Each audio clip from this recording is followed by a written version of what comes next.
শীতের সকাল মানে আলাদা একটা অনুভূতি। কুয়াশা ঢাকা রাস্তা, ঠান্ডা হাওয়ার ছোঁয়া আর পাশে প্রিয় বন্ধুরা। আজ আমরা বের হয়েছি শীতের সবচেয়ে মিষ্টি স্বাদ নিতে। খাটে খেজুরের রস, হাসি, আড্ডা আর গরম গরম রস, এই ছোট ছোট মুহূর্তগুলোই তো জীবনের আসল সুখ। বন্ধুদের সাথে এমন একটা সকাল মানে শুধু ভিডিও না, এটা একটা স্মৃতি যেটা বারবার মনে পড়বে। শীত আসবে যাবে, কিন্তু এই বন্ধুত্ব আর এই সকালটা থেকে যাবে আমাদের গল্পে। আসসালামু আলাইকুম এভরিওয়ান। ইন্ট্রো দেখে তো বুঝেই গেছেন যে আমরা আজকে কোথায় যাচ্ছি। হ্যাঁ, আমরা আজকে যাচ্ছি খেজুরের রস খেতে। আর এখন আমরা সবাই রেডি হইতেছি, রেডি হয়ে বের হয়ে যাব।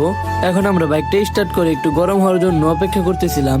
আমরা আল্লাহ তাআলার নাম নিয়ে বের হয়ে পড়লাম।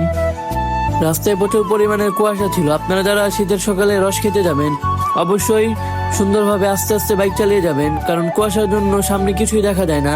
কোন সময় কোন গাড়ি এসে পড়ে কখনোই বুঝতে পারবেন না। বলতে না বলতে হঠাৎ করে আমাদের সামনে একটা তার চলে আসে, যেটার কারণে আমি প্রায় পড়েই যাচ্ছিলাম, কিন্তু আল্লাহর রহমতে আমাদের কিছুই হয়নি। আল্লাহ তাআলা বাঁচিয়ে দিয়েছেন। কথা বলতে বলতে চলে আসলাম গোলাপগ্রাম, যেখানে রস পাওয়া যায়।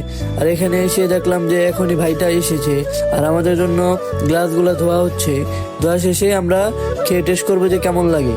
আর এই যে এখন রস ঢালা হচ্ছে, একে একে সবাই পেলো, কিন্তু আমি এখনো পাচ্ছি না। ফাইনালি আমিও পেয়ে গেলাম।